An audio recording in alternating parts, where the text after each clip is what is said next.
Hi, Tracy here from Abode Property Management. Today I'm here with Dave Alty from Focus Developments to talk about HMOs. We're going to touch base on sourcing property, conversions, legals and HMO regulations, and also how to successfully manage a HMO property. Hi Dave. Hi Tracy, thank you for the invite for coming along. No, thanks for taking the time out, I really appreciate it. Yeah, so obviously you've had a quick look around one of our properties. Lovely. Nearly finished. Nearly done, 2 days off, so yeah, the carpet's going in today, so Fantastic. Everything should be completed, happy days on for Thursday afternoon. So and I can get keys. That's it, and you can take over. Brilliant. So yeah, thank you very much again for the invite, very much appreciated. So yeah, I'm Dave Alty from Focus Developments. We're a property development company based in Manchester, and we cover the full of the northwest, throughout from as far north as Preston, as far south as Crewe. So we cover a good large area. I'm a joiner by trade, as you well know. I progressed all the way to site manager with a big national company. So yeah, it's all gone well, and I just set up the company 5 years ago, limited company, and to be honest, we've just been inundated, especially over the last 4 years of HMOs. Yeah, so it's correct to say that you're like a one-stop shop.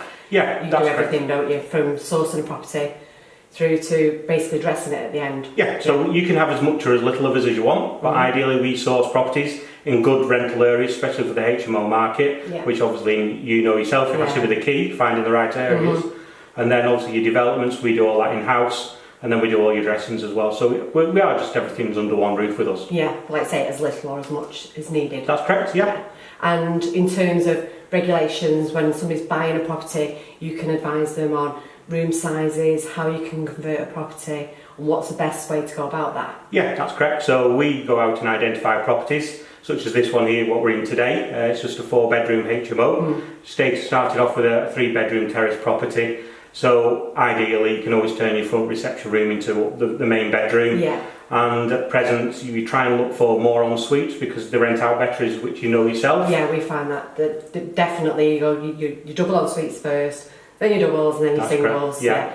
So that's key as well to try and utilise any space you've got for. That's right, and also always do your finish to a good standard because it has to attract the right tenants, young professionals. They don't want a bit of a rundown, as in paint over, quick paint over, and you know your furniture's a bit shabby as well. Yeah. So. Well, there's too much competition out there, isn't there? There is. So if anything's sort of below average, it's not going to rent. That's correct. You're not going to get the income that everybody thinks you can achieve from a HMO property. That's right, and obviously as you know yourself, a lot of people going into the HMO market because they're thinking it's easy. It's not easy. You need the right team in place.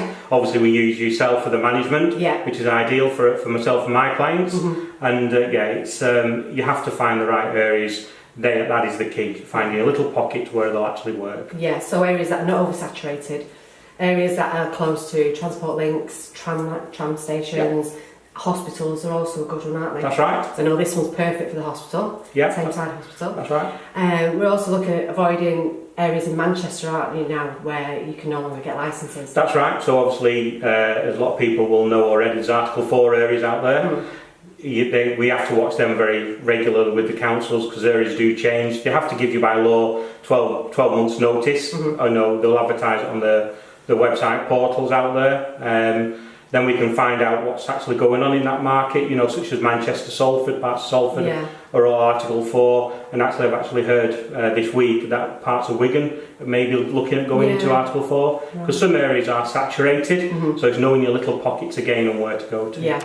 And I think I found from like comparisons is if you put a search in for a particular area, if 400 rooms are available, you're going to avoid that kind of area, aren't you? Yeah, that's right. Which is typically what is happening in Salford. You go on spare room and there's 200 rooms available. That's correct. So there's a lot of competition. There is, and that's why you have to take your properties to the next stage, where your finish has to be right, like little hotel rooms. Yeah. That helps your rental. Which they are. Yeah, that's right. Yeah, we do like getting the keys in. Yeah.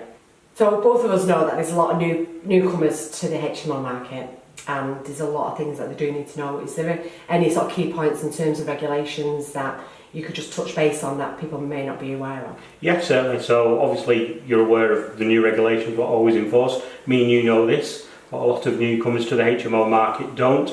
And a lot of people do get caught out with the new regulations and new legislation, what's in. So Article 4 is your main area.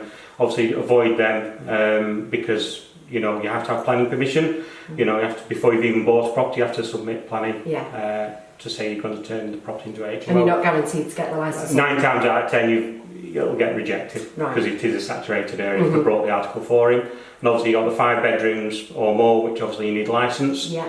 And then you've got fire regulations, so such as any HMO, what we do, there is quite a number of you out there who don't bother doing the regulations, but obviously we are properties, they all come into link smoke alarms, heat alarms, and all your fire furniture on your doors all have to comply with 30-minute fire protection, fire doors, intermittent seals.